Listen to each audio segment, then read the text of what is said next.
चलिए स्टार्ट करते हैं अपना new chapter that is operations on algebraic expression. इससे पहले के चैप्टर्स मैं ऑलरेडी अपलोड कर चुकी हूँ। अगर आपने उनको नहीं देखा है तो आप वो मेरे चैनल पे कोर्सेज में या प्लेलिस्ट में जाकर देख सकते हैं। अब इस क्वेश्चन में कह रहा है ऐड, हमें ऐड करना है इन सबको। देखिए बीच में कॉमास लगे हैं तो मतलब ये अलग टर्म है, ये अलग टर्म है, ये अलग टर्म है, ये अलग टर्म है, तो हमें इन्हें ऐड करना है फर्स्ट क्वेश्चन में। तो फर्स्ट क्वेश्चन लिख लेते हैं सबसे पहले अपना।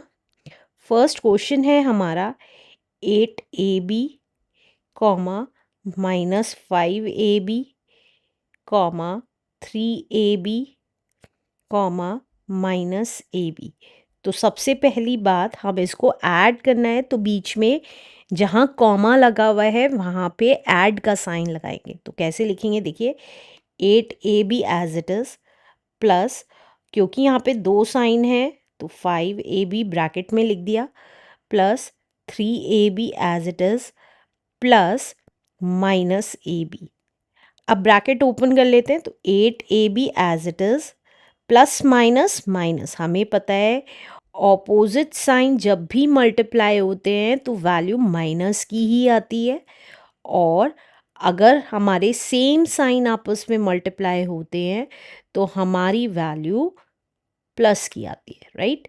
तो वही हुआ है यहाँ पे, प्लस माइनस ऑपोजिट साइन आपस में मल्टीप्लाई हो रहे हैं तो माइनस की ही वैल्यू आई है। 5ab plus 3ab as it is, अब प्लस माइनस माइनस ab।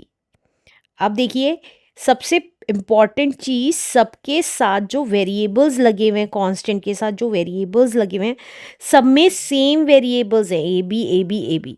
तो इसका मतलब हम इनको आपस में प्लस और माइनस कर सकते हैं। अगर डिफरेंट वेरिएबल्स होते तो वो हम नेक्स्ट पार्ट में सीखेंगे वो कैसे सॉल्व करते हैं। अब देखिए 8ab के आगे कोई साइन नहीं है तो मतलब प्लस का साइन है, और 3ab के आगे भी प्लस का साइन है, तो इन दोनों को आपस में ऐड कर लीजिए। 8 + 3 = 11, 11ab। अब ये दोनों माइनस की टर्म्स है, ये दोनों सेम टर्म्स हैं और इन दोनों के आगे माइनस साइन लग रहा है, तो माइनस साइन तो एज इट इज़ लगा दीजिए, क्योंकि हमें पता है जब भी सेम साइन वाली वैल्यूज़ होती हैं वो आपस में ऐड हो जाती हैं और साइन बड़ी वाली वैल्यू का लग जाता है। तो 5 + 1 = 6, 6ab लिख दिया। अब एक वैल्यू प्लस की है और एक वैल्यू माइनस की है, तो आपस में सब्ट्रैक्ट हो जाएगी, साइन बड़ी वाली वैल्यू का लग जाएगा। तो 11 में से 6 गया, 5 ab दोनों में था तो ab लिख दिया, और 11 हमारा बड़ा होता है 6 से, तो 11 का साइन आगे कुछ नहीं था, प्लस का मानेंगे, तो प्लस का साइन मतलब कुछ, कोई भी साइन लगाने की ज़रूरत नहीं है, क्योंकि ये सिंगल टर्म है इसलिए प्लस का साइन नहीं लगाया है। अगर यहाँ पे दो टर्म्स होती और ये वैल्यू बाद में होती, जैसे कि ये वैल्यू बाद में है, तो प्लस का साइन लगाना ज़रूरी है, लेकिन अगर फर्स्ट में ही लिखी हुई है और वो प्लस की वैल्यू है तो साइन लगाना ज़रूरी नहीं है। तो 5ab is the answer. Let's do second question now. Second question है हमारा 7x -3x 5x -x -2x। तो देखिए सबसे पहली बात, x की टर्म्स हैं सारी, तो ऐड करना है तो बीच में प्लस साइन लगा देंगे। तो 7x as it is plus -3x plus 5x plus -x plus -2x। जहाँ पर माइनस साइन था वहाँ पे मैंने ब्रैकेट्स लगाए हैं, क्यों? क्योंकि ब्रैकेट ओपन करते ही हमारे साइन चेंज हो जाएंगे।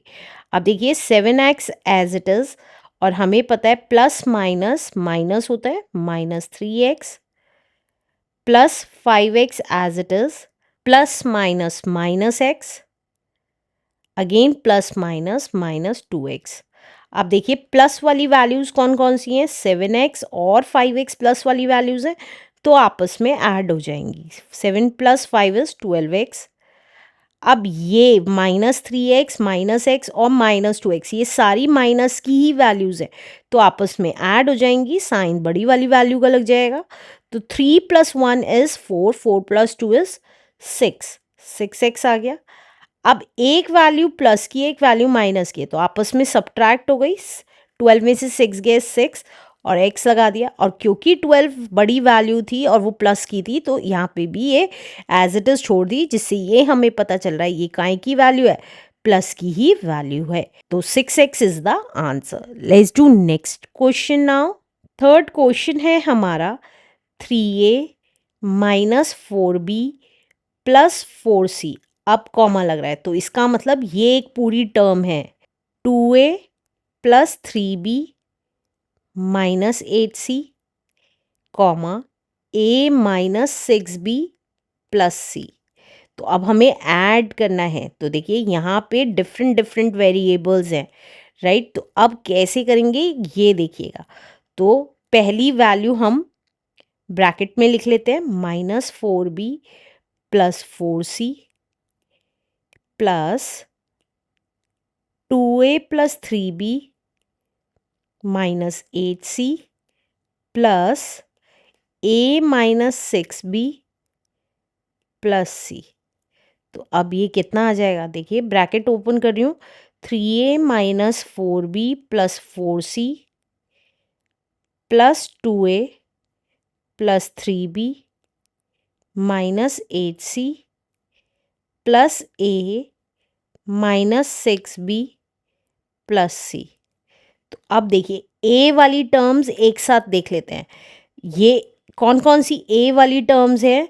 तो देखिए 3a वाली टर्म है, 2a वाली टर्म है और a वाली टर्म है, और ये सारी प्लस की वैल्यूज़ हैं, 3ab 2ab और ab। तो ये आपस में ऐड हो जाएंगी। तो 3a plus 2a is 5a, 5a plus a is 6a। तो यहाँ पे लिख देंगे 6a। अब b वाली टर्म्स देखते हैं, तो b वाली टर्म्स कौन कौन सी हैं। तो अगर आप b वाली टर्म्स देखेंगे, -4b plus 3b minus 6b। अब जो माइनस की थी वो आपस में ऐड कर देते हैं और साइन माइनस का लग जाएगा, ये हमें पता है। तो 6 प्लस 4 इज 10, तो 10b। और ये 3b प्लस की थी तो एज इट इज़ लिख दीजिए। ये मैं एक स्टेप बढ़ा रही हूँ, जब आपको समझ में आ जाएगा तो आप डायरेक्टली भी लिख सकते हैं। अब सी वाली टर्म्स कौन सी थी, तो सी वाली टर्म अगर देखेंगे 4c 8c माइनस का और c है। अब प्लस वाली कौन सी है इनमें से, तो ये 4c और ये c प्लस वाली हैं तो आपस में ऐड हो गई, तो ये आ गया 5c और minus 8c as it is लिख दी। अब देखिए a वाली टर्म सिंगल है तो एज इट इज़ लिखी। अब ये दोनों टर्म्स, एक माइनस की एक प्लस की है, तो आपस में सब्ट्रैक्ट हो गई, साइन बड़ी वाली वैल्यू का लग गया। तो 10 में से 3 गया 7b, और 10 बड़ा होता है तो माइनस का साइन लगा दिया। अब इसी तरीके से ये एक प्लस की एक माइनस की वैल्यू है तो आपस में सब्ट्रैक्ट हो गई, 8 में से 5 गया 3c और साइन बड़ी वाली वैल्यू का लग गया। तो 6a minus 7b minus 3c is the answer. Let's do next question now. Fourth question है हमारा 5x minus 8y plus 2z comma 3z minus 4y minus 2x comma 6y minus z minus x and 3x minus 2z minus 3y। अब इन्हें add कर रही हूँ तो bracket में लिख रही हूँ वैल्यूज़ को, जो कॉमाज हैं उतनी बड़ी एक टर्म है, जहाँ तक कॉमा है वहाँ तक ब्रैकेट लगाऊंगी।